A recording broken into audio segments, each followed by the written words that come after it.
All right, so protectors of Silver Dollar City succeeded in recovering the much needed preservation salts from the Indian Point fungal zone and rescued a small family of survivors of the old Bella Vista community that you had thought had been completely overrun by vampires. Adam and his two kids escaped by swimming across the lake, which is what put them in the fungal zone, leaving one dire situation for another. At this point, you all have put the kids in the truck, loaded up your salt reserves, and are preparing to head back the way that you came to Silver Dollar City. Roll a perception check.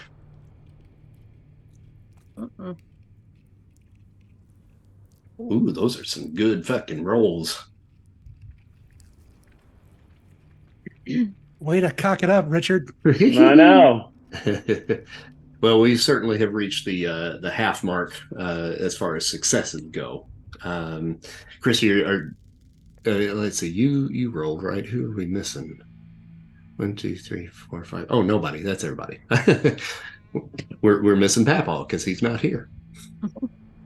So here's basically what has drawn your attention. There's been some rustling in the woods just north of your location. This was roughly about where you guys kind of came into the scene to return to the truck. And unfortunately, those stragglers of the fungazoids that went running after Simone's illusion, it may be them, it may not be, but there are actually 3 more fungazoids that have followed you back to the truck. Where are they? I see them. I see up them north. Yeah. And so you guys, most of you have all spotted it, and someone reaches back and taps Richard, who is probably looking at something in the truck. And you see these things beginning to scramble out of the woods. But as they are approaching, you hear from beyond where they came from this low-pitched and haunting moan coming from the woods behind the fungazoids. And the foliage behind them begins to crack, and some of it crashes down in the wake of a terrible looking beast that tears through the mushroom zombies like they were paper. Hey, I don't like where this is going. One problem solved. And momentarily distracted, this beast suddenly becomes aware of the party, and like a bull honing in on a matador, he kicks back his hooves and takes aim on you guys. It will dissolve the scene for a moment as Simone recalls one of her meaningful conversations with Walt Barnes, the Silver Dollar City storyteller. This particular creature reminds her of one of the many tall tales that Walt has shared with her in their time together. Yes. I fondly recall the story Walt told me. So we see the scene kind of doodaloo, doodaloo, doodaloo. And we fall into kind of a campground type situation with a few members, a few survivors, and a couple of you perhaps were privy to this particular story that Walt shared with you quite some time ago. Gather round, y'all. Let me spin you a tale as dark as the heart of them Ozark woods. Deep in them twisted hollows where the shadows play tricks on the eyes, there lived an old conjuring woman. They called her Old Betty. With her hair as tangled as the roots she brewed, and them mismatched eyes, one yellow, the other green. She was a sight to send shivers down your spine. But folks didn't care for her looks, 'cause she helped she held the power to mend a man's ails, and that's what mattered the most in these parts. Now, Old Betty's cabin was a haven of herbs and secrets. where bottles of conjuring brews lined the walls and tomes of spells whispered secrets from dusty corners. Old Betty was the only soul for miles that knew the art of reading, passed down by her granny, herself a conjuring woman of old.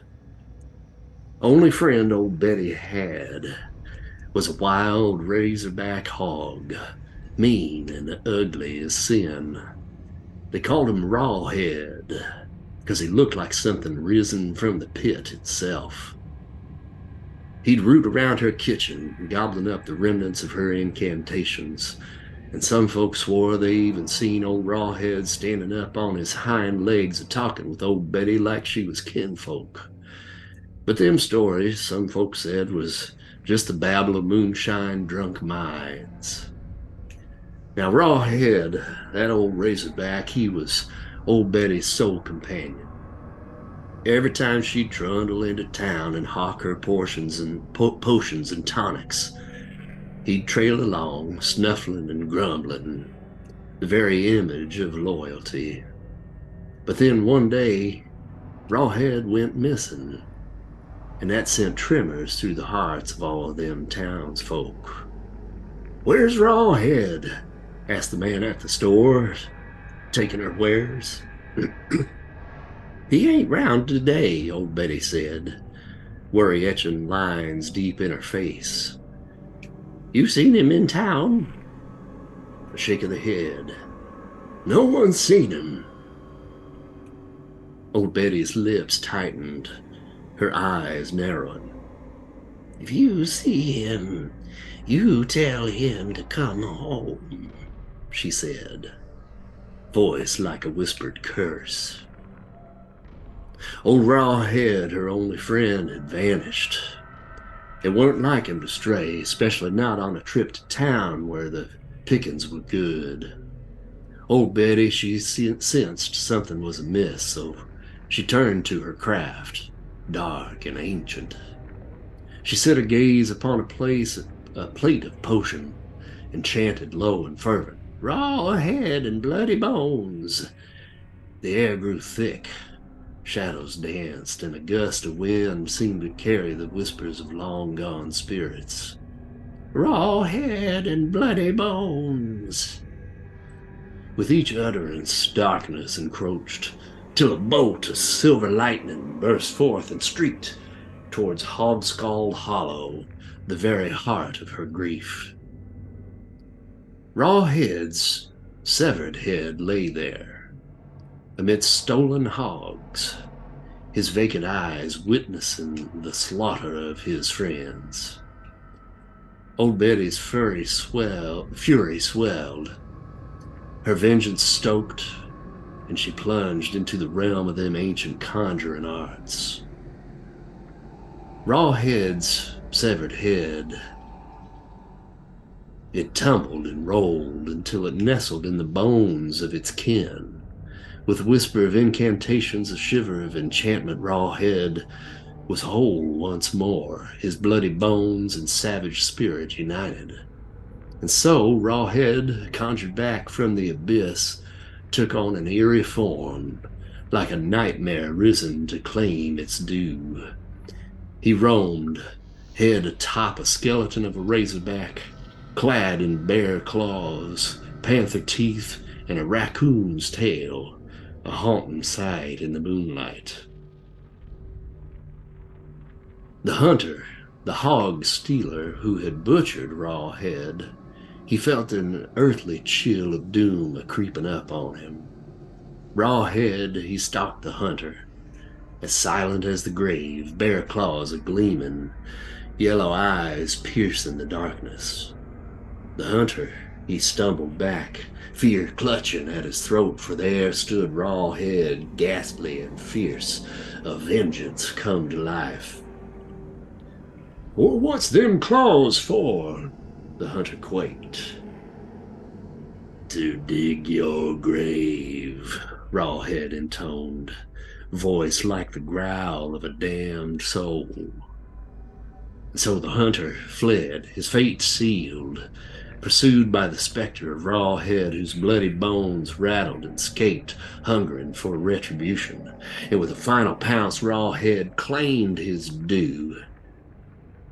And the woods were silent once more, except, of course, for the echo of the hunter's screams. No one heard tell of that hog-thieving man again, but Rawhead's spirit roamed, a sentinel of the dark, haunting the moonlit nights, a friend to old Betty who'd summoned him back from death's grasp. He'd ride that hunter's horse through the town on full moon eves, a grim reminder of the peace, of the price of cruelty, and the power of the conjuring arts. And then we come back to the present, where old Rawhead is making his way rather quickly now towards the party. Gave me chills up my spine, by the way. All right, so I'm starting a combat encounter here for you. Mm-hmm. So you've got Jake and Becca that are also with you. Of course, you got the two kids in the truck, and Adam, the father, is in the bed of the truck currently. So I'll give you guys just a moment before Rawhead begins his charge to kind of very quickly decide what it is you all want to do. How far away is he? He's about 60 feet. Lovely. Are we I'm gonna shooting? shoot it. Yeah, shoot it. All right, I can imbue ranged weapons with the element of fire. I don't see, I don't see a distance where that needs to be. It should be if you click. I click the way. I mean, as far as like what you can do as far as distance. Can I imbue other people's weapons around me? Yes, yeah. I think you have to be within 5 feet of them, though, to be right. able to do that. Let me just double check that and make sure. Well, I am useless with ranged, except for my shurikens, but I can get to him very quickly. Okay, so the way this reads, and if we did this incorrectly before, we probably need to amend this now. This is only for you. Okay. I haven't used it yet, I don't think. All right, So. yeah. Somebody else, I think, has the ability to do that. I thought, because I think we tried something like that at some point. And honestly, I think it was you, Dana, now that I think about it. I didn't think I used it, but maybe I asked. I don't know. It doesn't matter. All Regardless, right. I'm gonna use my I'm gonna put some flames on this shit. So sorry guys, can't help you. I'd like to start singing. How tall is that tree? That's right by us. That's right by you, probably only about 10 feet or so. It's pretty small. I can try to charm it so that it regards us as a friendly acquaintance. All right, you're gonna not the tree. You're not gonna try to charm the tree. You're gonna try to charm the Rawhead. Okay, all right. Charmed the tree in our last episode. All right, Eliza and Simone, go ahead and roll your initiatives there, and then we will. I think we know what we're getting ready to do. So Asher has got the first initiative. Old Rawhead is kicking his hooves back and getting ready to make a charge. So Asher, you got first shot. Is it okay if I leap up in the tree and then shoot? Sure. All right, I'm gonna do that. Parkour. That's what I say as I do it. And the parkour. Of course you do. All right, now go ahead and take a shot with my bow. Inventory. Before you do that, was I able to start my singing before? Yeah. Okay. Mm-hmm. So you would have advantage on your first action. I'm good in this. I ended up getting a critical at 20. No, so. there you go. Natural 20. All right, look at I that think- shit. Let's start. I think you did that last time. You got a crit right off the bat too. Yeah. All right. Go All right, ahead and roll some damage then. All right. Oops, where my character should go. 17. All right. And I think that's it. Well, do I get 2 attacks of a compound bow? At this level? What level are we? We are 5th level. Yeah. Yeah, sorry, I forgot. Okay. Can I shoot off another arrow then? Okay. All right. I'm playing too much Baldur's Gate. I'm automatically thinking I get 2 attacks. I'm on Act 3 finally. Oh yeah, I'm about to start Act 3. 18 right. hits. And Another 11 points. All right. Not too bad. Not too bad. That's me. All right. Okay, so you sink 2 arrows into its hide. It hits it in its kind of front chest area. So it's got 2 arrows now sticking out of it, and you hear it, and it gives out a low guttural growl. I think we go to Smokey next. We are in bad shape.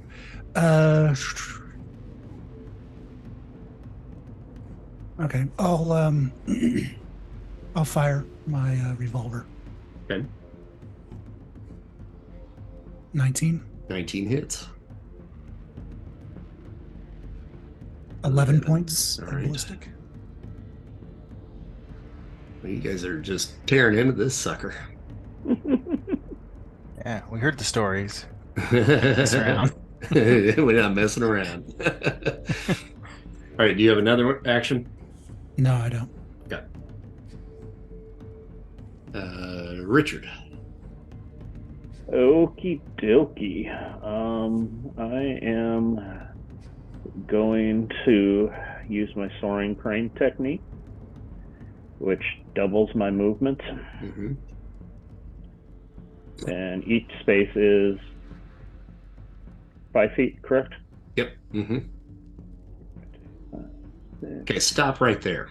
Okay. That's about halfway there, right? Right. Okay. So, okay. You have activated a reaction.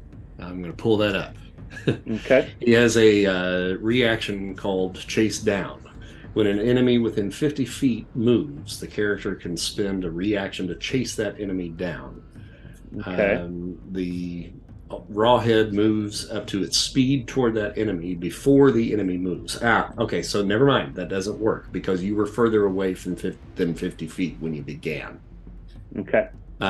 So never mind. But now you know he's got that. So. Mm-hmm. All right. Okay. Go ahead. You may continue your movement if you were going to be moving closer. That, I believe, is as close as I could get. Okay. And so I can't really attack him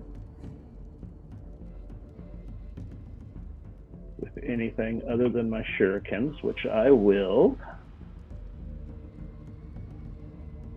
23. It definitely hits. Okay, that does 3. Okay. As my second attack. Oh, do I get 2? Is that just 2 melee attacks? Hold on. In my advanced combat training. Nope, it just says 2 attacks. Okay. Yep. Just making sure. And that's an 11. And that one misses. Gotcha. So as a bonus action, I'm going to go into flowing stance, which gives me a +2 to my defense, and I gain advantage on dexterity saving throws. Okay, cool. Until my next turn. Cool. All right, Simone. Okay. Well, in theory, I could attempt to charm the creature using the charm creature action. Mm-hmm. Is there a particular range on that? It's as long as I can see it. Cool. However, it says this only works until my companions do anything harmful to the creature. Okay, but Yes. I think it has been Don't harm harmed. it. Don't touch it. But once you do this, if you succeed in charming it, Yes. then it's potential that it may be charmed. As long as nobody does anything to it, then you might be okay. I wonder, is that true? Yeah, it is. This is very similar to a D&D power. I can't remember exactly what it's called. It actually may be charm creature. It's charm person and charm creature. Charm person. Okay, yeah. Well, I had a backup plan, but I'll go with this one. All right. Okay. So they have to make a wisdom saving throw, and does so with advantage if you are fighting them. So if the saving throw fails, they're charmed by you until the spell ends, or you or your companions do anything harmful. So I need to make a wisdom saving throw at advantage. Hold fire. Got a 6. All right. All right, so this thing has taken several hits, 2 arrows, a couple of shuriken thrown into its face, and it let out a couple of roars, and then it lunges towards Richard, and then clamps down its teeth about 3 inches from his face, and then backs up. Yeah. And it sits. And it just starts breathing heavy. You gotta adopt that thing, Kirsty. We need I put my hand up to everybody. Stop.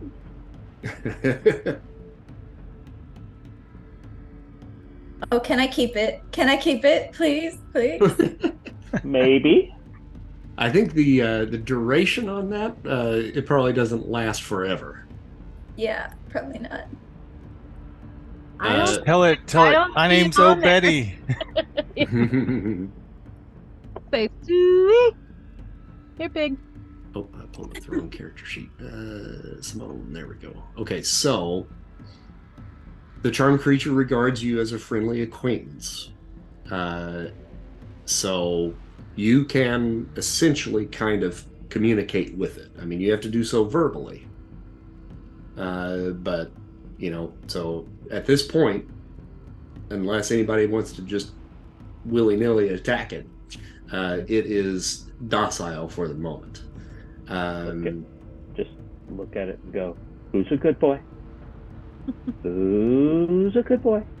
And it growls at you. No. Are you a good boy? I'm a good boy. Are you a good boy? Slowly start to back up and not keep, up there. Okay, yeah, and he lets you go. He does not pursue. But he's got his eyes at this point kind of half on you and half on Simone. I'm just like, okay, let's go.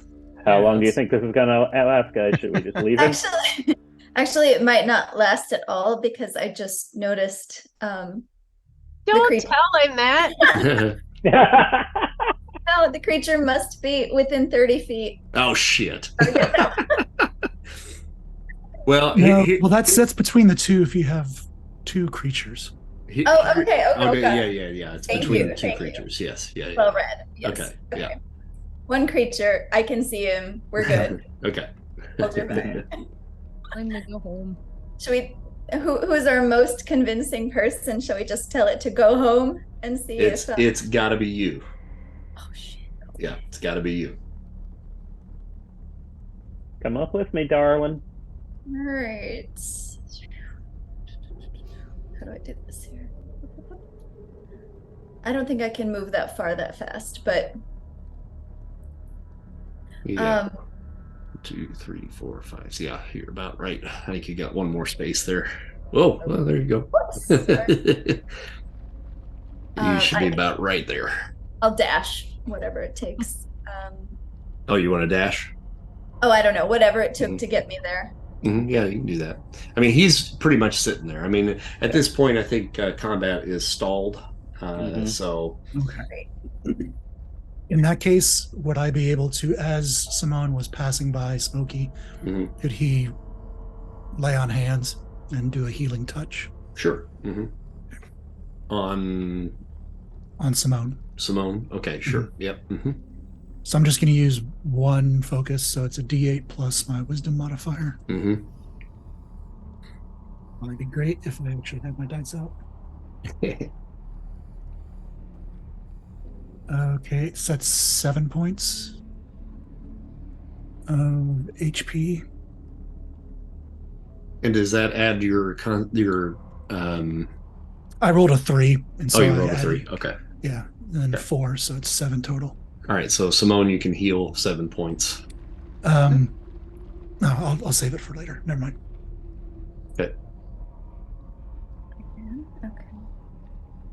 So if you go to your current HP on your sheet and just add your 7, there you go. Thank you. All right, so you have approached Overall Head, and he is just sitting back on his haunches, and just breathing heavily. Easy, Rawhead. Easy now. He snorts a bit. We've heard about you.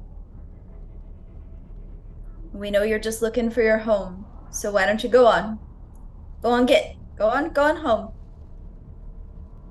He kind of comes down on all fours and kind of lays there for just a moment and rolls on its side.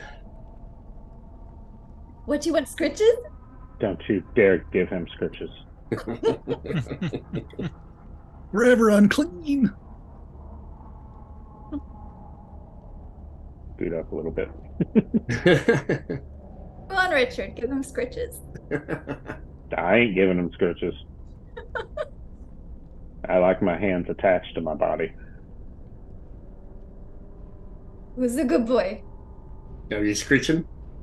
Sure, I'll go for it. Yeah. The he really doesn't have like flesh in that area. It's I like it. pretty much just like meaty, bloody skeleton chest. But that's what he's basically bared to you.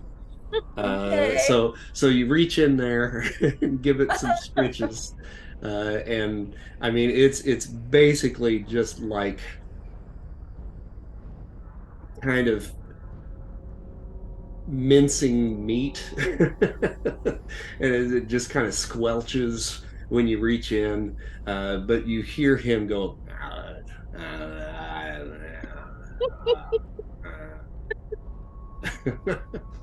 I'm just making meatloaf. Right. And I look back at everybody else and go,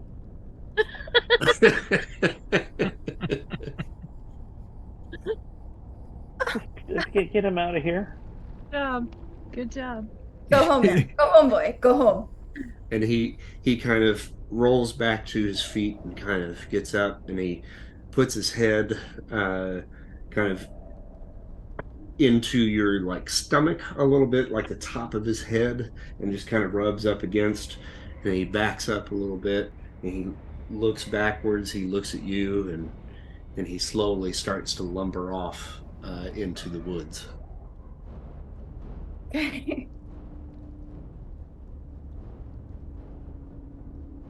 I'm the Bye, run. boy. Come on, let's get back to the truck and get the hell out of here. Yeah.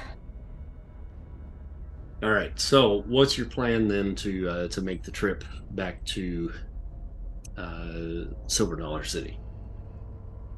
To not run into any more animals like that. I'll ride in the. Is this like the larger truck that we can ride on top of, or No, is it it's just a pickup? just a pickup. Yep. And is most of the back filled with salt? You've got it's you could probably sit on it, some of you, and it's kind of an elongated truck, so that you've got like the front seat where the kids are kind of inside there, and I would say probably I don't know if we want Papaw to drive or not.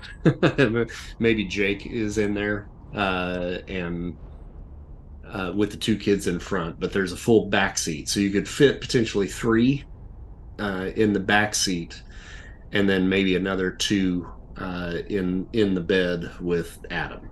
So theoretically, almost the whole group could get in there. One person, probably Becca, would probably have to scout alongside or ahead. And if you guys recall, there was something that was out there on your travel down here, something that was underground.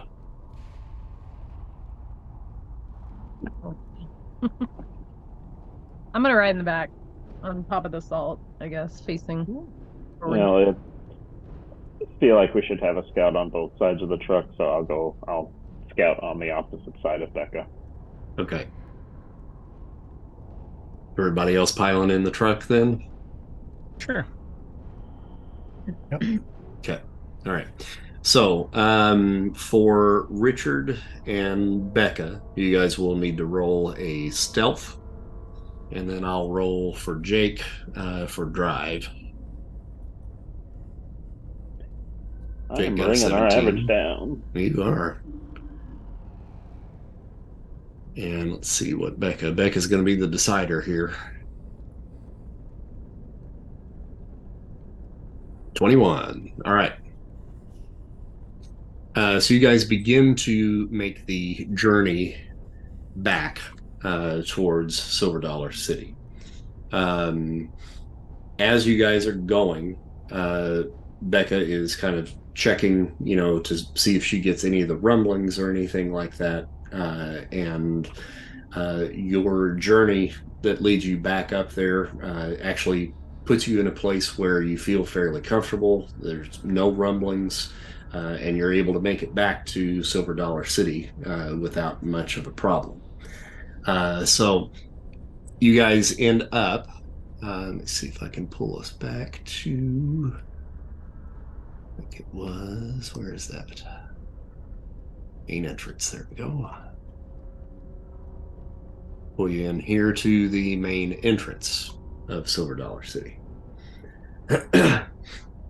So you guys will be coming into town. It's pretty late at this point, probably close to 1 o'clock in the morning. You'll see a couple of the night watch that are located up here in this little tower, right in this area, right up in here, that kind of wave you in. They open up the gate and allow you guys to come in with the truck.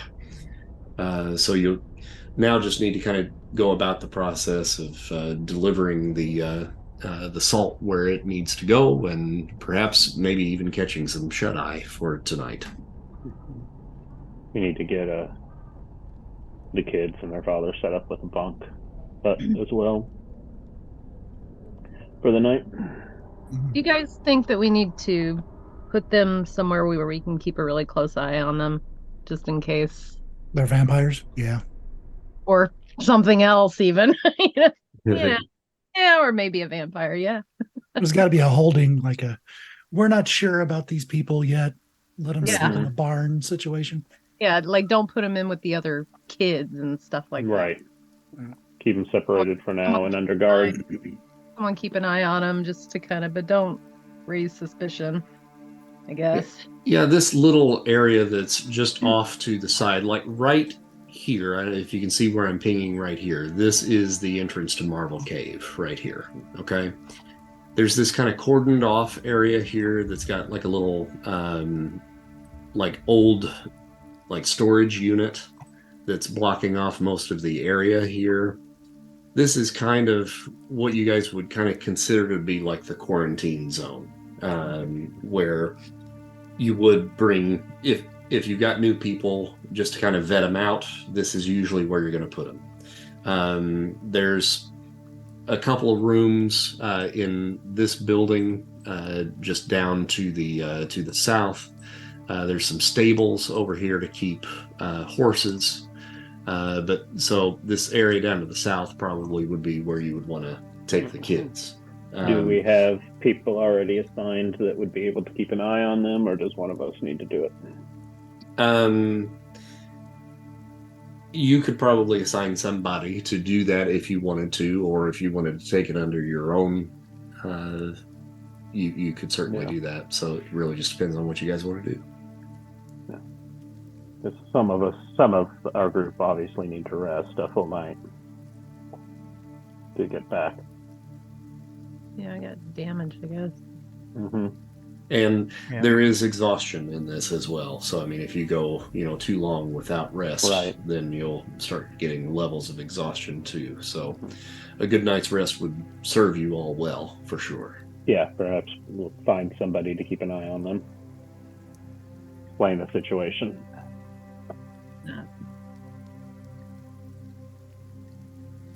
Could you let me know when I regain my focus? Is it only long rests, or is it... I do believe it is a... Never mind. I found it. Sorry, I was buried. Oh, okay. Right at the top of my screen. Is it long rest or short? It's both. Oh, it's both. Okay. Yeah, all right. So there's my question answered. Cool. All right, so you guys are able to find a space for these guys to be bedded down, maybe kind of explain the situation to them that, they're not captives, but just because of where they came from, and this is just kind of protocol for the community, that we need to kind of sequester you in an area just to make sure everything's okay. We've got a really comfortable area for you, but we are going to lock you in here for at least tonight, and then maybe get a chance to kind of vet them further, potentially the following day after everybody's had a chance to rest. Adam is perfectly fine with this. He's like, this is the first time that I feel like the kids are safe, so whatever it takes to keep my kids safe, I'm perfectly willing to do whatever you guys need. We just really appreciate you getting us out of there. We certainly could use the rest, and thanks for the food, and we'll answer any questions that you guys have in the morning. Are any of them... Sorry, go ahead. I was just going to say, do we have a medical person who could check them out? Yeah. I'm trying to remember. Are we on the same page, Smokey?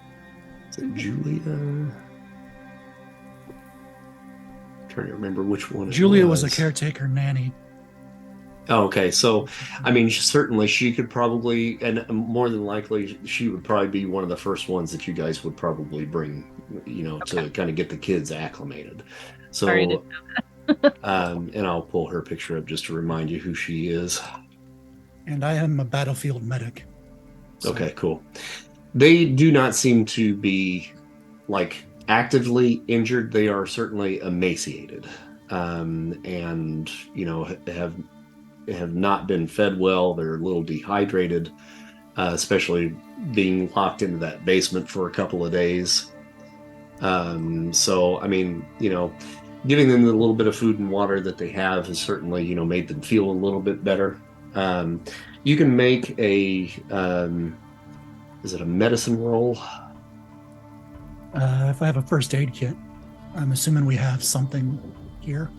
But well, I'm just having you roll medicine, just kind of see what is going on with them more than anything. Okay. 19. Okay. The kids seem to be okay. Like I said, emaciated, thirsty. Other than that, physically they seem to be all right. They're maybe a little thin, But getting some more food in them is probably going to be fine. They don't really need any first aid. They don't have any mushrooms growing out of their armpits or anything No, like that? no. I think they're Okay, okay good. there. Any sharp canines? No. Dad, on closer inspection, and I think Asher had tried to do this kind of in a rush. Last session was kind of give them everybody a once over just to see if they had any bite marks or anything on them. Visibly, like on his neck or anything where you would normally think it would be, there is nothing. However, on closer inspection, and Adam allows you to kind of give him a once over, you do see some track marks basically on both arms, kind of in the area of the inner portion of the elbow. And with your experience, I mean, these certainly do look like they are vampire bites. I'm going to ask him where he got them. Like, where did you get these? Well, as I said, they've been using us for food. There are certain individuals within the community that they deemed valuable to them in particular ways, and they either turned them into full vampires or they're like these kind of ghoul-like creatures. I apparently was not deemed important enough to turn, and fortunately had not been pulled yet to the Bella Vista estate, which is where I think the more deranged and darker shit is going on. But if we're out and available, we are unfortunately free to smack upon. My main goal since I lost my wife has been to protect the kids, and when the vampires came a-knocking, I pretty much just offered myself up so that they didn't have to suffer the terror of actually having to be fed upon by these fuckers.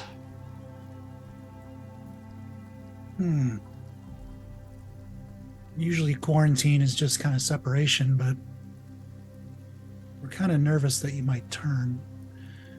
So, anybody got experience with this? Yeah, do we know how people turn to vampires? And yeah, aside from the literature that we are right. I mean, you probably have had some experience in the time that you've been here, you know, in dealing with various types of vampires. And therein actually kind of lies the problem, is there are varieties of vampires that exist out there in this world. And without knowing exactly what type of vampires these are, it would be very difficult to say. There are some that can turn a human with a single bite and the feeding of their blood. There are others that basically can continually visit a victim until eventually they slowly just begin to become a vampire. There are others still that, you know, one bite is all it takes. It's almost like a werewolf bite, where as soon as they're bitten, within 24 hours, the metamorphosis begins. Now, with what he's told you, it does seem like he's been bitten several times over the process of potentially months, maybe even years. So he does not exhibit, if you look at his teeth, he does not exhibit the fangs, but once again, depending on the type of vampire that he is, he may be able to conceal that if he is indeed one or not. So right now you're just going on his word. I'm gonna take my dagger and prick my finger. Okay. in front of, All right. just to see. he That'll tell. just kind of looks Like at that. you, and he's like, not interested, thanks. What about the kids? What are the kids doing? Oh, the kids are still there, so I mean, they kind of look The at each other reaction? and look at Dad and like point at you, and they're kind of quizzically wondering why you just cut yourself in front of them. Isn't it obvious? You dummies. Yeah, they're little.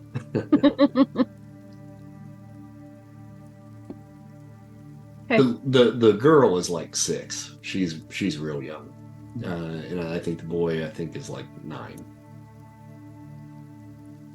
Well, we should probably wait at least 24 hours before introducing them to the general population of the city. Yeah. Mm-hmm. And we don't know what kind of fungal crap that they got on them being in that territory for Yeah. as long Athlete's as foot. You mean Yeah. the same fungal crap we have on us? Well, they were there in the building for days.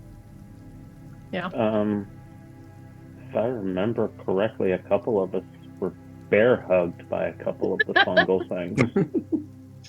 Let's take I bad. look at whatever his name is. Have you been bear hugged by anything fungal within the last 24 hours?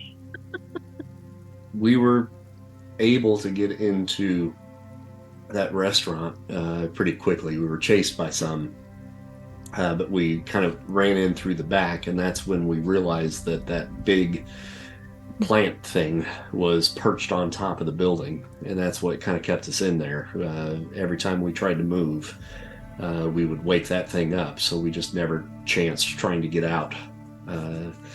I didn't know what the fuck those things were, to be quite honest. I mean, we've been trapped inside Bella Vista for about 2 years at this point, so we really haven't experienced much of anything going on out here. We thought it was a safe place, but unfortunately, when the vamps came, they just shut everything down and kept us captive. But I just turn and look at Smokey and go, all right. No bear hug. Been with the vampires for 2 years. Doesn't appear to be a vampire. I'm That's going what a to bed. vampire would say. Definitely get some rest. Good night. But I do want to ask him, assuming he's not infected, he tells the truth, all that stuff, but I'm going to ask him, like, what are the weaknesses of the vampires that were holding him down, if he knows. Over the 2 years. Well, Richard, as he walked up, garlic, sunlight, cakes to the heart. Well, we don't know. There's different kinds. So I'd be very embarrassing if I just, use garlic and I just take a bite out of it. Yeah, when you really needed to use paprika, like, who knows? Right? Yeah. Paprika. Cilantro? I don't know. So what? They think it tastes like soap. there was a faction of survivors there at Bella Vista very early on in the process that attempted an uprising, a coup, if you will. And, based off of the limited knowledge that we had and the stories that everybody passed around about Dracula and all of that, they tried their best, but unfortunately they just weren't strong enough. So they certainly do fear the light. And I'm pretty sure they are susceptible to fire. They go into hiding during the daytime. But one of the reasons why I think they've picked certain members of the community to be their, I don't know what you would call them, maybe familiars or ghouls or whatever they are,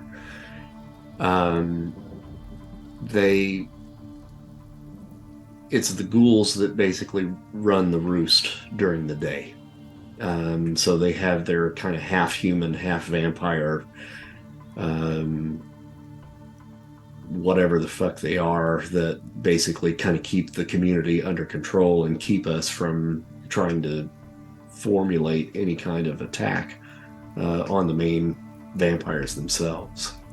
The Bella Vista Estate, in and of itself, is really heavily guarded all the time, whether it be during the day or during the night. And that's, like I said, where the king vampire pretty much stays, all the time.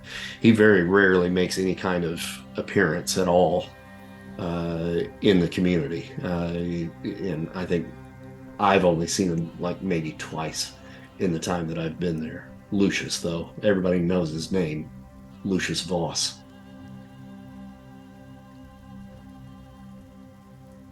Are they going to be missing you? Oh, yeah, I'm sure they probably will. I can't think of anybody else in the last year that's made it out.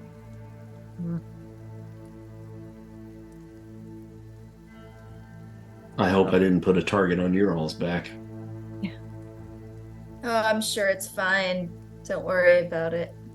But, I mean, listen, truthfully, I didn't know that people like you existed outside of our walls. You all made some pretty short work of those mushroom zombies back there, and whatever that thing was that came out of the woods after y'all, I mean, you sent it packing. We've got a lot of good people still left in there, and I've only seen just the entrance of Silver Dollar City here, but I have to assume you guys have got a lot of people here. Those people are suffering in Bella Vista, and our numbers are dwindling. We were about 120 strong when the vampires hit, and we're down to about 50 at this point, at least that I know of. And when the blood flow runs out, I'm sure they're going to be looking for somewhere else. Yeah, how many vampires are there? He's got a crew that he runs with that are kind of the bigwigs. And out of that group, there's probably maybe 5 altogether, but they're pretty powerful. They've turned a bunch of folks, and they're gaining in power as the months go by. And then these ghouls and whatnot, there's a ton of them. So I mean, it's hard to say exactly how many, but I mean, I'd say with all the vamps that are there plus the ghoul creatures, I mean, you're probably talking 25.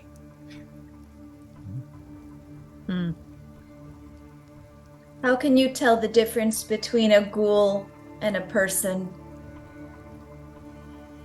And a vampire? The ghouls basically have kind of taken on like a pallid kind of appearance, almost like a cadaver almost. So kind of grayish in tone. The vamps are pale, but as long as they're feeding, they have kind of a more I don't know, vibrant kind of appearance to them. Glittery? I wouldn't say glittery. Maybe rosy is probably a better description. A twilight light, right?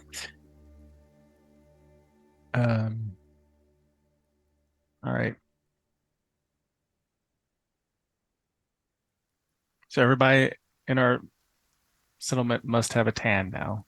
So that way we can tell if anybody gets turned. I don't know if we're equipped to go kill 25 ghouls and vampires.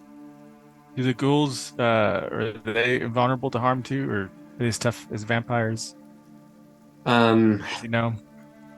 Like I said, I mean, the few attempts that we've made, hasn't really accomplish much of anything, but I will say I did see one of them get shot and took a pretty mortal wound, and it seemed like it took him down. So I would say that they probably don't have the same. They probably have more weaknesses than what the vamps do. That was like a normal bullet, right? No silver or anything. As far as I know, yeah. Right. They certainly didn't give us access to much silver while we were there, so Yeah. maybe that is a thing. If we were to even think about that, we would have to rearm, make sure all of our weapons have silver bullets, bunch of paprika, things like that. Mm-hmm. Yeah. Garlic powder. Yep. Garlic powder shotgun rounds. There you go.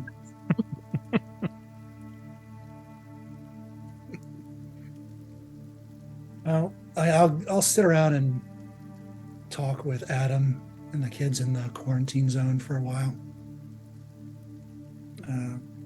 But before too long, I'll go to bed. Yeah, I think I'm full long rest. Yeah, Ash is gonna go get some rest. He's hurting a little bit. Yeah, me too. All right. Well, you guys can turn in for the night and take a full long rest. So if you go to your sheets, you can click long rest, and it should heal you back up and give you back the stuff that you need. Can I ask a timeline question? Yeah. I think when we went into the fungal zone, it was nighttime, right? Yes. So what is it now? It's about 1 o'clock in the morning. And with the conversation you guys have had, it's probably pushing 2 at this point. So. Oh, so you're thinking this guy hasn't seen daylight yet? So. Yes. Yeah. But we're all tired, so. Oh, he'll stick around until the sunrise. Smokey will? Yeah. Okay. All right. That's fine. Yeah. Make sure he doesn't fry or something like that. Make sure he's sitting in the sunlight for a little while. But they are kind of sequestered in their kind of room and probably locked in. So when daylight approaches, if you kind of peek in, they're all kind of huddled together on a bed in there, sleeping together. Is there any direct sunlight on them? From the angle, no. Okay, you got to take a mirror and you got to angle the light right at them. We're not killing ants here, but it is a good methodology.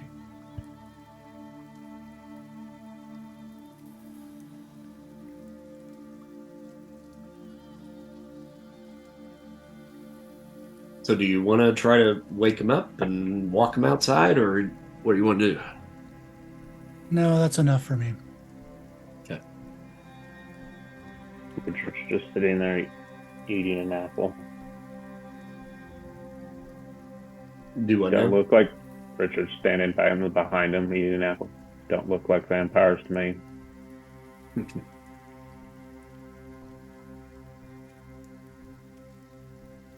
Hey, Richard. What? Okay. Oh, Go get some rest. all right, he did.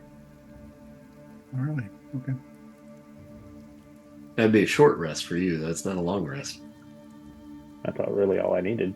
Okay. All right. Just making sure. All right. So everybody else takes their long rest. And that would kind of put you guys at about 10 o'clock or so in the morning. You guys can kind of rouse and grab some breakfast, and then kind of determine what y'all want to do from here. Yeah, I would have looked at Smokey and said, "Go get some rest." You How can far take watch. Yeah. Okay. Dana, would you? I was going to say, how far is Bella Vista from where we are again? Well, let me pull up that map, shall we? I'm sure you've Cross probably across just the lake. pulled that, and I apologize. No, that's all right. Yeah, across the lake. Across. Is it the whole lake though? Is it like the big part of the lake or the little fingers of the lake? The little fingers of the lake. Little fingers. All right, so you might need to kind of scroll in just a little bit on this. You can kind of see Silver Dollar City up here. Yeah. And then Bella Vista is right down here. Yep. So it's roughly about the same distance as the Indian Point fungal zone, roughly. But it's a little more convoluted in getting there if you're taking the road to get there. If you're going through the woods, then you're going to this area here, Crystal Cove, right there, is actually somewhat elevated from the area around it. And there have been people that have gone missing in that area. It's a little bit of an unknown area for you guys, and you haven't had too much experience as far as what's going on in there. But knowing that there's definite danger, taking a wide berth around it is usually pretty suggested. That's what most people will do. They just kind of avoid that area. So we got the salt, we got the water. Was there something else we were supposed to get? No, I think you got all the supplies. I think we got that. So Mhm. I'm gonna go sit out in the woods and commune with nature for a while. And that's not a euphemism. It's just me kind of putting out my little mental feelers just to see what the status of things are, I guess. Okay. Let's see here. In tune, but it's not an action or anything. It's just, I just am. Okay, so you stated that you kind of live outside of the actual Silver Dollar City, right? Yeah. So I would say probably the most likely place for you would probably be over here at the Eagle's Nest. Okay. That's an old resort that was basically the Silver Dollar City resort where most people would stay if they're going to the park. That's where most people will stay, and it is right at the top of this little finger that stretches up the furthest north from the lake itself. There's a group of like hunters and fishermen that kind of call that place home as well. There's like maybe about 5 or 6 guys normally, that kind of call that place home. They don't live with the main community, but they, basically do the work down here to do a little bit of hunting, a little bit of fishing in this little stretch. And this particular finger seems to be a fairly safe place for fishing and so forth to occur. There's a lot of areas that the water is just stagnant and nasty and so forth, but they've found actually a fairly decent patch here. You don't want to drink from it, but you can actually fish and get food from this area.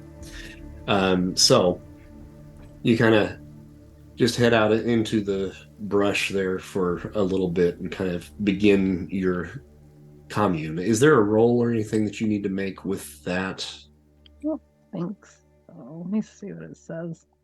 Wisdom perception checks, you have advantage and a +2 on passive perception against stealth abilities. Okay, so just make a wisdom perception check. And that is advantage? Do I click advantage? Yeah, you can click advantage. Yeah, I don't know if it's already. I know you want to click advantage. Like that. 21. Okay. So you kind of go about the process of kind of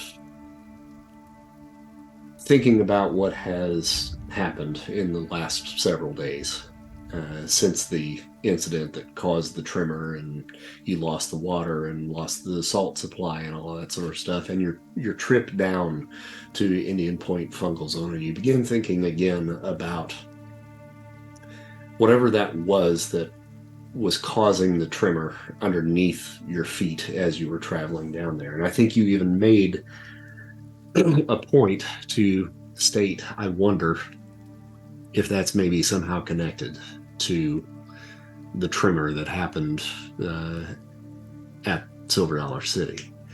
So you kind of rest your mind a little bit and put your hands on the ground next to you as you're sitting crisscross applesauce. And the ground is still, but you kind of go into a little bit of a meditative state. And after about 15 minutes or so, and it may just be a trick of the brain, but you kind of felt a little rumble. And it lasts for about 15 seconds. But it's not here. Mm-hmm. Whatever it is, it's further away. Do I know the general, like, do I look the direction that it was? Or do I just No, not? you can't really sense the direction. It's just, Okay. it's just, you feel the rumble, Mhm. but it's non-directional. It's just being kind of cast out. So it's hard, it's near impossible to tell where it's coming from. But there's something out there. Sandworm? Is it a sandworm? Okay. I'm just gonna keep an eye on that, I guess, for a while. And How long do you sit? I don't know, what time is it? 10 in the morning? 11:30 in the morning? Yeah. I will sit there all day if I'm not, I guess, pulled away from that. Mm-hmm. Well, it depends on, what everybody else does and so forth. So we'll say, we'll give it about That's my happy place.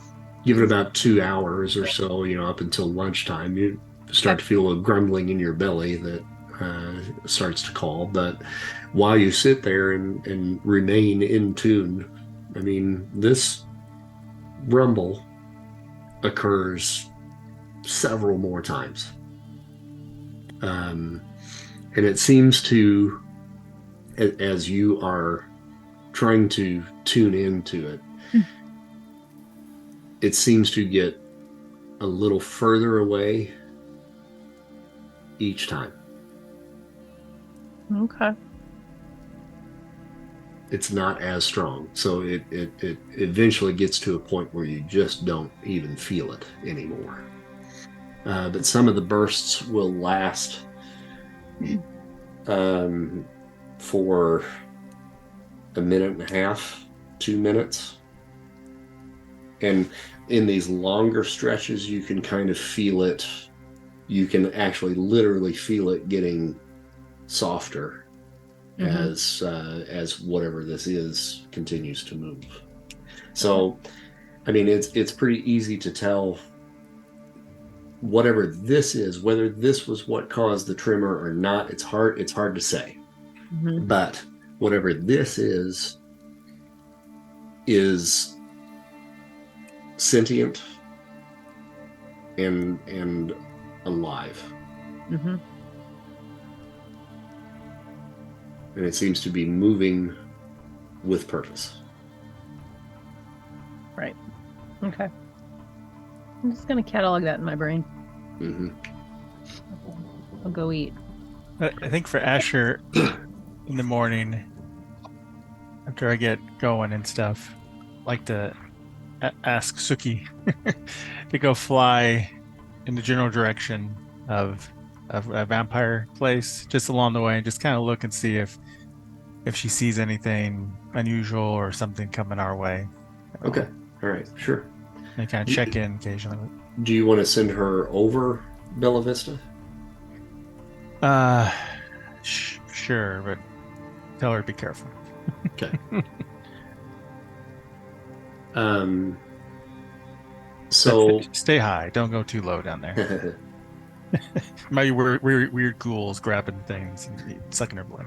Okay, so looking at the map, can you kind of show me the direction that you want her to fly? So like southeast diagonal. How do you hang on this thing? Okay, let's see here. Yeah, you can draw if you want. If you go to drawing tools. Where's the drawing tools at? Oh, maybe you can't. I don't know if you have those or not. On my screen, it's like the fourth icon down on the left-hand side. Yeah, we only have 3. Yeah. All right. Well, what about the measurement tools? Can you do that and draw a line there? Are you able to see that? Can you see? Yes. Yeah. I think I'm a little high there. I think it's. Oh, I've got really big squares. Sorry, so it doesn't really help you all that much. Really big square. Yeah. Okay, so something like that, I guess, if that Okay. makes sense. So are we going over Crystal Cove? That makes me nervous when you say it that way. I'm just asking. Sure, but I'll tell her, like, Crystal Cove is weird. Stay high over there. So. All right. All right. So you send her out. She flies kind of southeast of Silver Dollar City, and you can see how Crystal Cove is kind of up on a hill a little bit. It's well concealed because it's got a lot of woods up there, but there are certain patches of land that are a little bit barren. There's a few like little cabins and stuff like that are kind of scattered about here and there.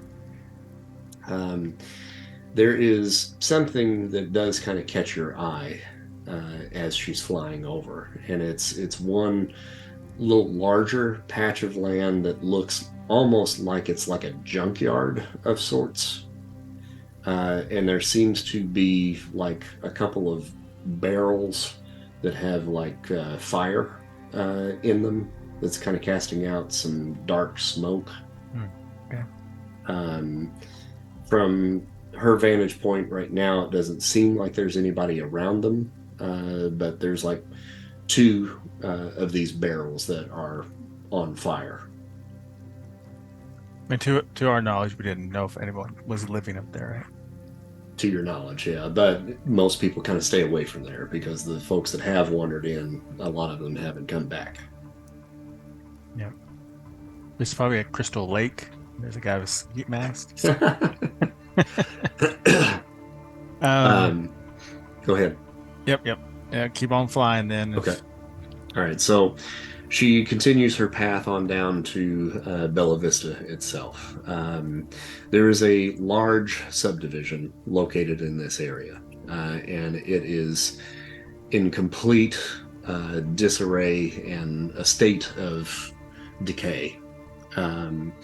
A lot of the buildings in this area have been burned down and have probably been so for quite some time from the look of it. Still others, have visible walls that have been like kind of crumbled and blown in or out. And it really almost kind of looks like a war zone in here, which truthfully is what a lot of communities in this area probably look like. When everything went to shit, people started turning on each other. So it's a fairly common sight, but this has not aged well. There are definite signs of life. There are people that are there that are kind of walking around, but they kind of have their heads down, and some of them are on kind of high alert, looking at different places, and at certain points within the subdivision, there are guys that are armed with various firearms that are kind of pacing back and forth that look like guards. And on a little bit of a closer flyby, you can see that they do have a gray pallid about their flesh. Eyes are sunken in just a little bit. These must be what Adam called the ghouls or the familiars. Okay. Do they have like barriers around their place? Does it look like? Mm-hmm. They sure do. Yeah, the whole place is barricaded, and they've kind of erected kind of just a barrier that kind of encases the whole area, and it's just made out of different like fences and containment units and maybe old trucks and stuff like that. And they've just kind of created just a barrier to kind of keep people out and keep people in as well. Okay. Going a little bit further, he had mentioned something about the Bella Vista estate. There is a vineyard that's on the outskirts of this community, and you can spot kind of an upraised area that overlooks the lake. That is a really very nice kind of almost like Italian style mansion. And this place looks as though it's in pristine condition. It's been very well maintained. It even looks like somebody actually has been mowing the lawn. It is a palatial palace compared to everything else that is around it. Does it have barriers too? Like, do you have to go through the barriers to get to it? There is a fence, a large like wall, like stone wall, that encompasses the entire front end. The back end basically is like a cliff that overlooks the lake. So it would be very difficult to come in from the front for sure, and then the cliff itself adds a pretty precarious barrier from behind. You just got to swim in and rock climb, skate, parkour. All right, cool. I'll tell her to get on back when she can, so when she can grab some treats along the way. Not in the vampire territory, where she wants bits and bugs and stuff. She can. Oh, crows like meat. Oh, okay. They can eat that too. Okay. She might come back with some carrion that you don't want. Yep. Vampire mice. I think Suki's pretty much used to hunting in this reality, so she probably knows good from bad. Yeah. For sure. All right. Well, when I see these guys, I'll tell them what I saw. Are we all getting dinner, like breakfast somewhere, or? Probably about We all lunchtime at this point. So yeah. Smokey, did you actually go to sleep when I told you to? Yep. Okay. Am I alone with the family when they wake up? Yeah. Mm-hmm. Okay. I would just look at the dad and go, "You need to prove you're not a vampire." Well, hopefully that'll be pretty easy. You want to just let me out? Can't do that. I can stick my hand out through the window. He does so.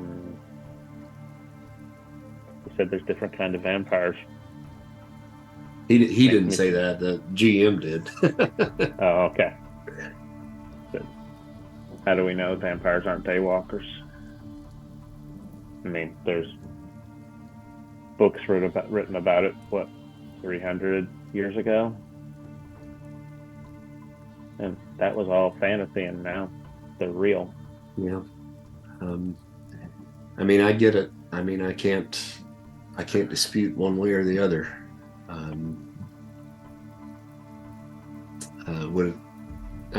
You've seen me eat. I don't know if that makes a difference or not, but the vampires that are over in Bella Vista can't consume food. I'm not gonna look because that'd be kind of weird, but do your kids have bite marks?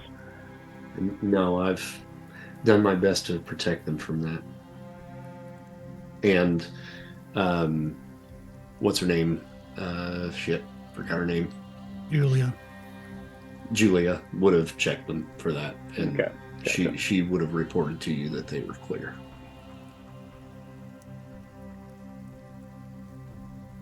What are the kids' names again? Ooh, I had that. Hold on. Caleb and Ruthie. I wasn't Yes, here last Caleb and week. Ruthie. Yeah. Ruthie, Yeah. is your dad a vampire? No, my daddy's not a vampire. Why isn't he a vampire? He's been Right. with vampires. They've been feeding on him. Why isn't he a vampire? When you said they've been feeding on him, she kind of goes, "They've been feeding on you, Daddy?" And he's like, "Yes, sweetie, it's okay. I'm all right."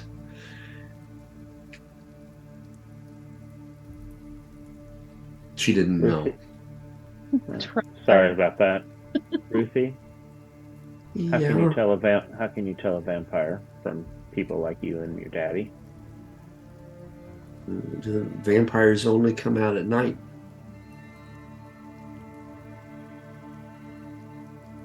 Okay. And they got big pointy teeth. Of course they do, sweetheart. You hungry? Mm-hmm.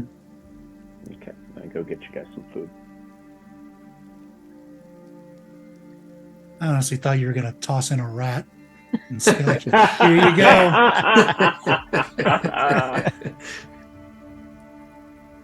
Final test. Drink its blood. Tell me you don't like it.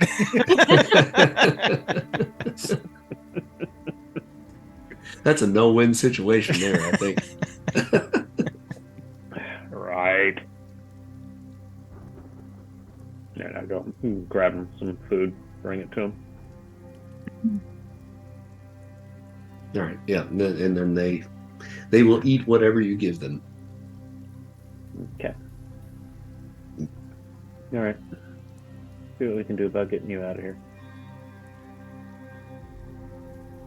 Hey, like I said, man, I just appreciate you getting us out of there. But, if we got to do some time to earn your trust, I totally get it.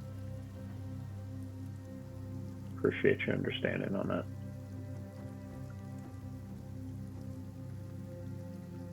I'll go hunt down everybody. All right. Now, I guess that would be around about the time everybody's having lunch. Asher, if you wanted to share your findings. Yeah, I'll tell them all about kind of roughly the layout that I remember at the barriers, and the ghouls got guns, so that's a complication, I guess. And but it does look like a lot of it's true, and that the facility or the building where the master vampire is pretty well protected. There's a cliff, and also mentioned the trash and fire barrels that I see lit up at Crystal Cove. So maybe someone's living up there.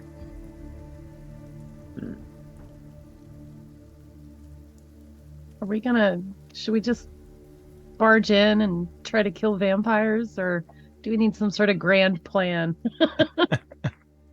Seems You like know, it'd be you know what fairly easy during the day. my natural inclination is just, bye, I'm gonna go fight vampires. See you guys. Yeah. Well, how many hours would it take to get there? Like I'm a little. Probably take about an hour and a half, probably. I mean, just most of the time when you guys go out, it's just safer to go on foot. Anytime you take a vehicle out, you're always asking for trouble, whether it's from some supernatural creature or other humans that just want your truck.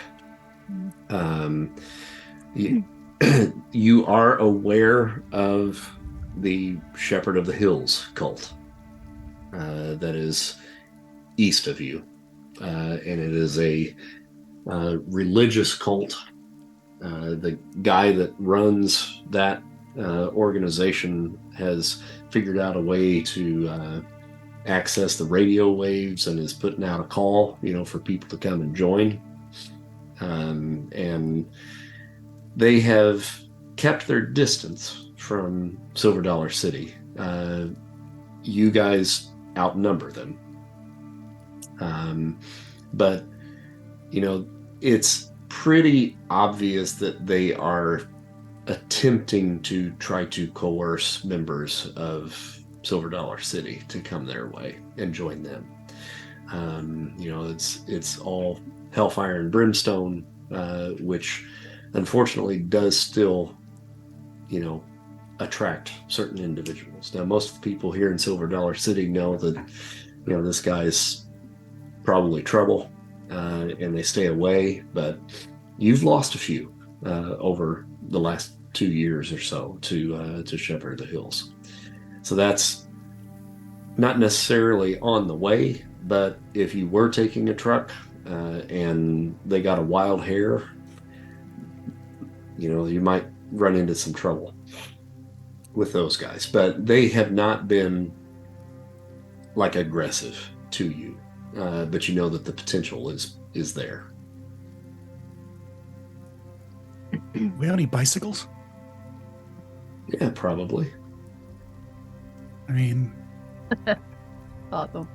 we could use some bicycles. Yeah, probably so. Yeah.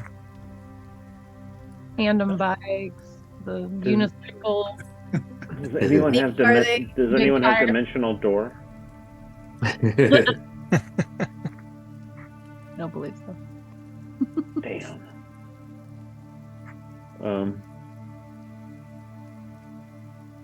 I think we should head out to Crystal Cove and kind of see how close we can get to this stuff. So if we left right now, or pretty soon now, we load But up. we're camping in the woods at night. That's probably what's going to happen, I bet. And I will say, Dana, I don't think we have time to do it, do we? when you mention that, Asher, that makes you actually kind of realize, in watching through Suki's eyes, when she went into Crystal Cove and then came over the hill. I mean, as soon as she came over that hill, it literally is a bird's eye view into Bella Vista. So if you were to take the high point on Crystal Cove, you could basically get a complete lay of the land. Everybody could actually see really well in that area.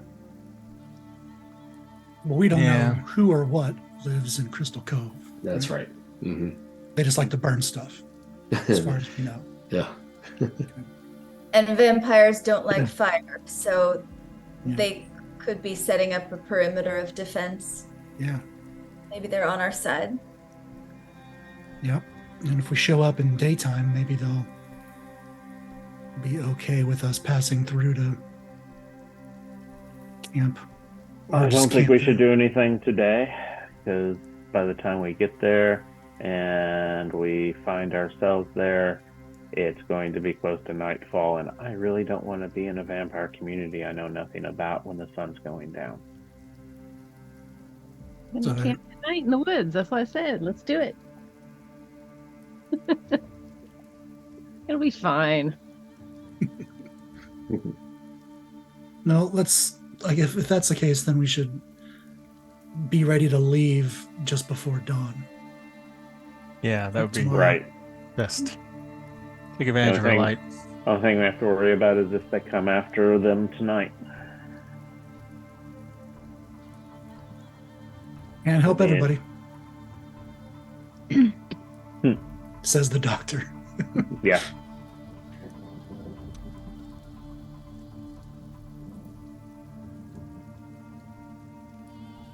Taking another. Yeah, exactly. All right, anything that you want to do before you bed down then for the night? Smokey will do what he normally does if he's not counseling or needed as a medic. He walks around Silver Dollar City, and anybody who's working, he's just singing, essentially giving everybody advantage on their ability checks whenever they're working on something. He'll just pause and sing and then move on and just makes his rounds around the campground or the city. Okay. And he always listens for gossip, so. Yeah. I'll just spend time with the family, finding out as much as I can about them, about what they've been through with over 2 years of living with vampires. Oh, we should probably get all of our shit together. Do we even have silver bullets, silver arrows? Do we have a garden with garlic? On the off chance that these things actually work. Mm-hmm. Why don't you make a survival check and see what you can come up with there, Smokey? Ooh, I just crashed. Oh dear, I just saw you crash. Oh no, it's doing that shit again. Be right with you. All right. Yeah. But until then, you've rolled a nat 20, right? Yep. Yeah. Sorry, I can't roll, so. All right, let me see if I can get you here. I had to go to a different map there. I can roll manual. Okay. I just need enough time to see what the bonus is. Oh, well, interesting. Yeah, something else is going on here too, because Yeah, I can't pull up your character sheets. It took me Plus like 7. 12 clicks to open mine. Total of 25. Okay, 25. All right, so you should be able to come up with a decent amount of supplies. Tell me what it is that you really want to try to pull together. Garlic, steaks, and silver items, whether they be crosses, bullets, arrowheads, crossbow bolts, any of that kind of stuff. Gotcha. Okay. Oh, and if we have I guess I'm a priest, but not really. Do we have anybody that could bless stuff? Or would I be able to bless, like, water? Well, if I could pull up your character sheet, I could maybe tell you. Oh, wait, I see what's wrong. Hold on. That's my problem. I have mine open now. Okay. For now. Okay, so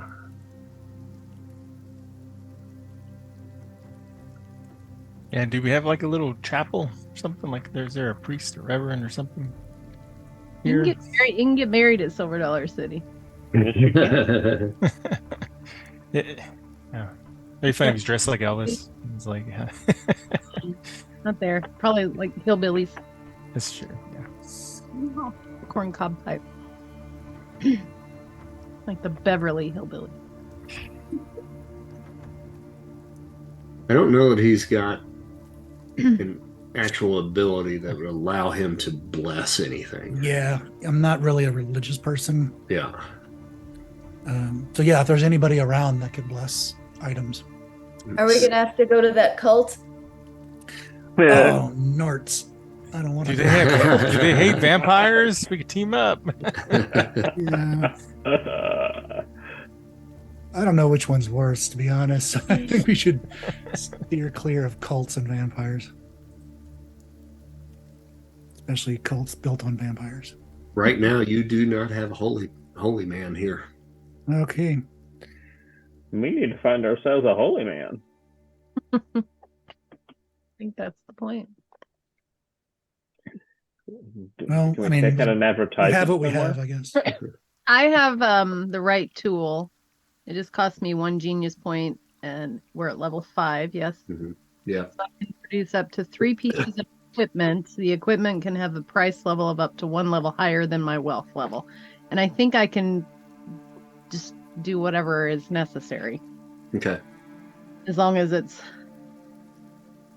just says up to one level higher than my wealth level, which I don't think we've ever talked about that. Gotcha. Okay, so here's what we can do. With Smokey's roll that he got to gather the equipment that he needed to gather, you're able to come up with silver bullets that would go into various types of pistols. You are able to come up with crosses to go around. And you're able to come up with enough garlic that our chef, what's his name? Oh, come back here. There we go. Is that Sam? Yeah, I think it's Sam, right? Yeah, Sam Jenkins. He's able to give you enough to basically make 2 garlic necklaces. He says the rest I'm keeping. Try and bring it back. I don't want it after it's been out there. I don't want it back. Be extra spicy. So that would be enough, for anybody that has, the pistols or anything like that, to be able to utilize for weapons. As far as like silver crossbow bolts or arrows, those would either have to be crafted, or that would be something perhaps that Eliza might have somewhere in her stash. Well, do we need garlic? No, we got 2 necklaces, so Not enough, is it? not really. Not for everybody, but we do have a couple people that only, like, if we can get a silver shuriken, that'd be cool. I can only do 3 You things. only do 3 things? I can only find 3 things. Oh, so is that like you can't do one thing as a quiver of arrows? It's, that I don't know. I'd be okay with that. A quiver of arrows would be fine. 3 pieces of equipment, so equipment could be Mm-hmm. quiver of arrows. Yeah. with silver. Mm-hmm. Yes, with silver, yeah. Okay. Right? Just double checking before we go into the vampire's nest. Let me read it. When you enact the plan, okay, I am the genie. You have to tell me exactly what you want. exactly what I want. That's what I'm concerned about. That's usually the way he does it. Yes, it is. Because I have the perfect tool for the task at hand. I brought it with me. I had it brought to me, or just knew where to find it. Okay. So. And you are doing this before you take your long rest. So essentially, this is the night before, and you're kind of preparing everything to get ready to go the next day, right? Okay. So you just tell me the 3 items that you want, and then we'll see if you are able to come up with them. Well, first of all, I want some bolts for my crossbow. Some silver right. tip. So you are able to gather a quiver of crossbow bolts that are silver tipped. You've got 12 to utilize. So make a note somewhere, whether it's just on a piece of paper or whatever, or if you can find someplace to put it on your sheet, just make sure that you're doing that so that we know which arrows you're using. Okay. Which bolts you're using. Okay. And then we need some arrows, some regular arrows. We have Asher and Simone both use arrows, yes? Are they the same kind of arrow? Different types of bows? One's Totally the same. A longbow and a absolutely the same. Yep, interchangeable. Totally. Interchangeable. Let's take a look at that, shall we? Yeah. All right, so we got a longbow for Simone. I got a compound bow. And Asher has a compound bow. I mean, theoretically, yes, they would be. You could use the same arrows for those. Yeah. How many? 20, 24? It's a dozen for that as well. So they're gonna have to split. All right. Split them up. 6 and 6. For you. And then we need some bullets. Yes. I found the You're bullets. covered on bullets. You're good on bullets. Yeah. Now, does anybody carry a shotgun? I don't think any of us do. But we found a bunch of guns when we offed those guys in the garden center. Yeah, We and I just thought somebody picked brought up a 'em shotgun, back. but maybe Some not. people, I know somebody got a sniper rifle. That was me. Okay. but the rest of it was like unclaimed, and I was just like, well, let's just bring it back to the camp. Back to Yeah, city. about you shooting at me with an untrained sniper rifle last week. I did not shoot at you. I didn't even hit you. You did, luckily. Luckily. He shot in your general direction. Direction.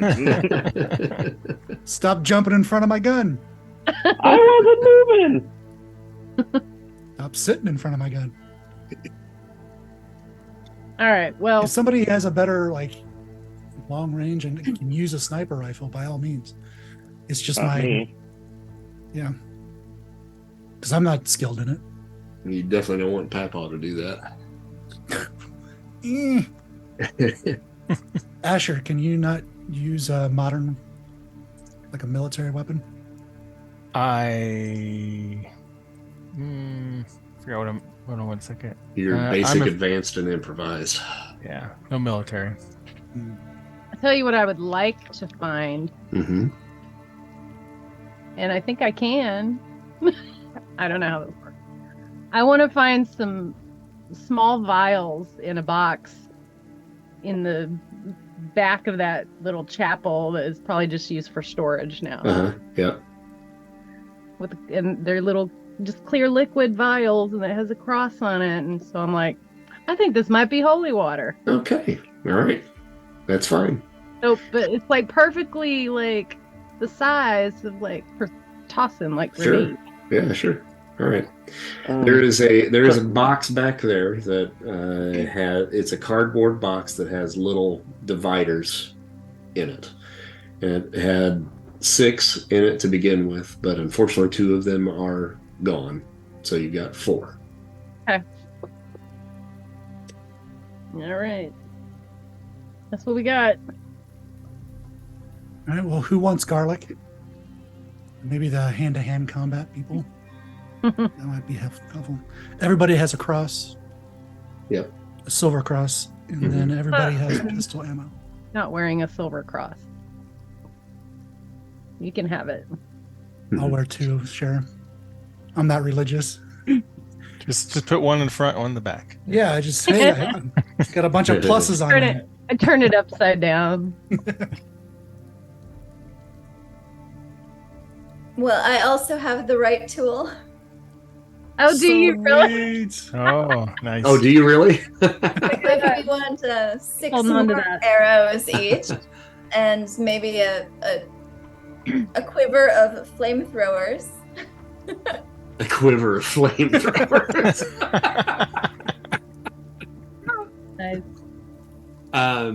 You need a flamethrower. You can have one. There is one here that can be utilized. It's not the best, but there is a flamethrower. Right.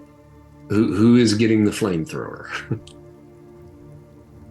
Well, if you're worried about my sniper rifle, you're going to be worried about my flamethrower. So it's probably best I don't have it. Plus, I don't want a bomb on my back. It is heavy, and it will have your movement speed. I can take that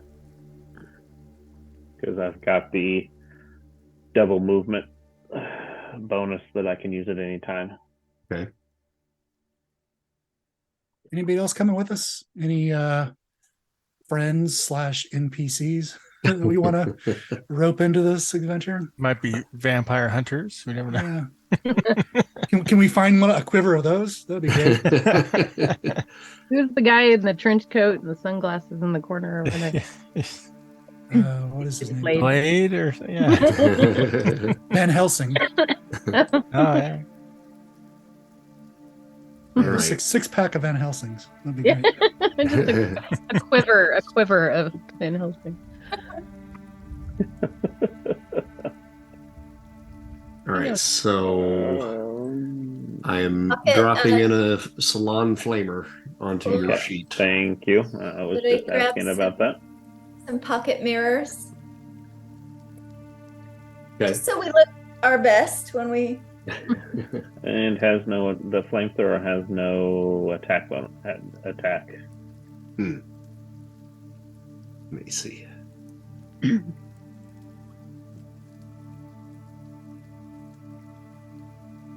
Yeah, it does. Don't look at flamethrower. I don't know where that actually came from. Oh, the salon. Okay. Yeah, look at Gotcha. salon flamer. Yeah, salon just popped up. So okay.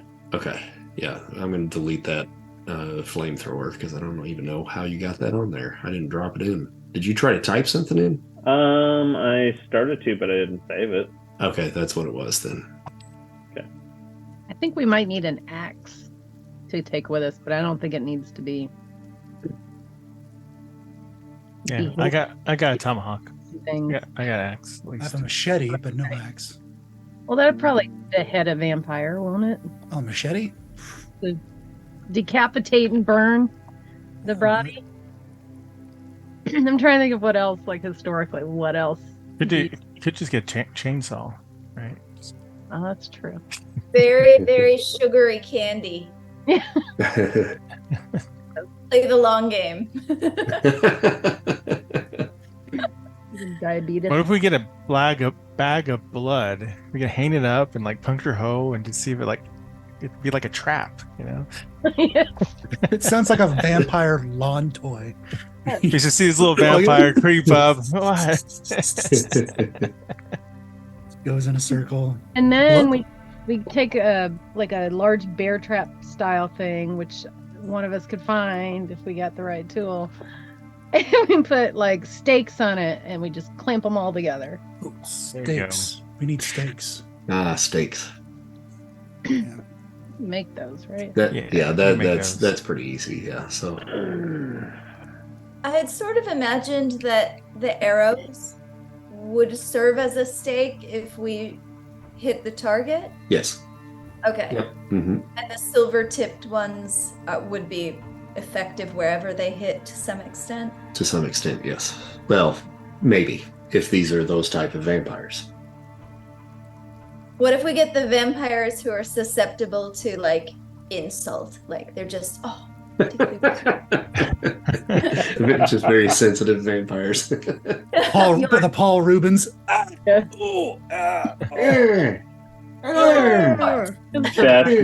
scene ever.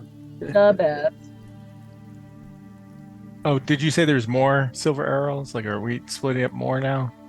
Or is Simone? Did you make a call for more arrows?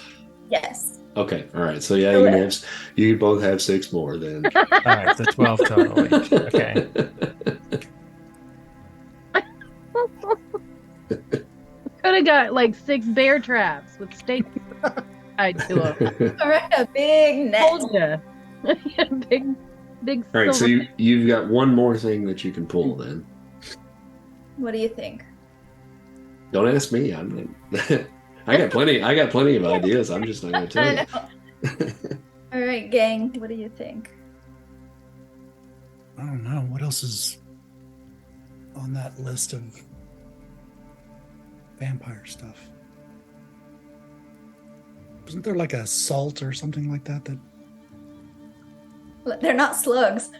No, no, it was like some sort of like you can make a thing around you to protect Well, I yourself. don't believe that's for vampires. Okay. I wonder if they're that kind. Ghosts, demons, what? maybe ghosts or demons, perhaps. Yeah. Oh yeah, I'm thinking of Supernatural, the TV show. I mean, Okay, do we have any wooden sticks? Well, we made steaks. Yeah, you can. Yeah, steaks are a no-brainer. You got Grab those. them in the forest. Do you think it would be worthwhile to get some explosives to take along for, I mean, wherever they are at night must be enclosed, and potentially we could Open the doors. and close it. Yeah, blow open the door. Yeah. Or grappling hook, so we need to climb over. Maybe. All right, parkour, whatever. Or parkour over. Yeah, some grenades or some C4, something like that. Depending on what we want to do. If we just want to start throwing them, get some grenades. If we want to blow up their whole hideout. Blow the bloody doors We off. could bring some There you go. fireworks, set them off on one end of the area, and then we can come in the other way. Yeah, distract them. We're here. What's the consensus? I'd say grenades would be pretty handy. Who has a Molotov cocktail still? I do. I do. I think we all do, right? Yeah, I think so. Yeah. So that'll we be haven't handy. used any. Oh yeah, we never did use it on the plant creatures. Yeah, we didn't. Give us Molotov cocktails. No, give us. Okay, but we want to use them. All right, so did I hear grenades going once, going twice? Yeah, let's do that. All right, grenades. You get a box of 6 grenades. Okay. How many steaks would you say? Stick a piece. So that's what, 6, including Papa? Yep.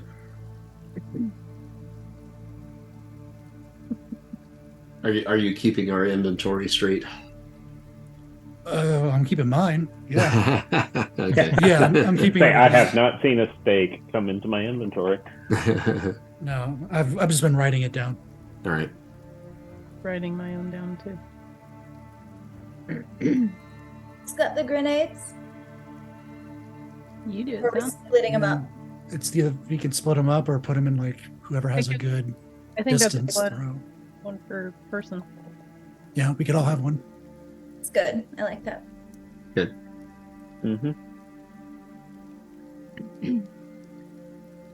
Who wants a holy water? Holy water grenade. A holy water grenade. That's a water balloon, right? Yeah, Obnoxious pretty much. 3. Pretty much. I will pass on the holy water hand grenade. I'll take one. Write it down. Because I think we had 4. Yep. I don't need one unless someone else wants it. I don't need it. Who I'll wants the take- garlic? Pick some garlic. Okay. I think Richard should have the other garlic. Oh Yeah, yeah, definitely, yeah. definitely Richard should. Hmm. If you guys insist. I'll take the holy water, Eliza. But no promises if I get thirsty. I wouldn't drink that if I were you. Mm. So that's 3, right? It tastes like hundreds and hundreds of fingers and hands. Oh my god. Ew. Gross. Never thought of it that way, did you? Been dipped in for a while. Seriously, how often do they change that out?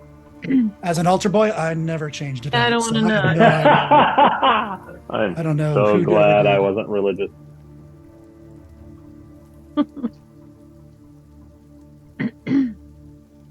Cool. All right, so we think we got everything divvied up. Yep. All right. So you guys bed down for another long rest, and evening passes with no activity, and you guys set whatever alarm system you happen to have to wake up before dawn, and then begin your journey. Now the plan is to go into Crystal Cove first, correct? Mm-hmm. Okay. All right. So I think then I will probably call it for tonight before we try to go in there. And then we'll enter into Crystal Cove at our next session All right. to get a bird's eye view on Bella Vista Vampire Haven. Works for me since I am East Coast time this evening. Okay. All right. Well, this was an interesting game tonight. Simone, you did a great job there at the beginning, man. Yeah. Yeah. Well done. It's an Yay. Thank you old, for taming our puppy. I think yeah. I think we need to call him to us sometime. Yeah. And That was put pretty cool. That was put a fun. saddle on him. Simone can ride him in battle. Exactly. I was glad to see that mechanic actually go into play because I was curious to see how that would pan out. So that's cool. That's good. Mm. All right. Well, guys, thanks. Mhm. All right. Thank you. Thank you. Bye, Have a good night, everybody. We'll see you next time. Bye. Thank- Guys, Toodles. Good night. dream of vampires.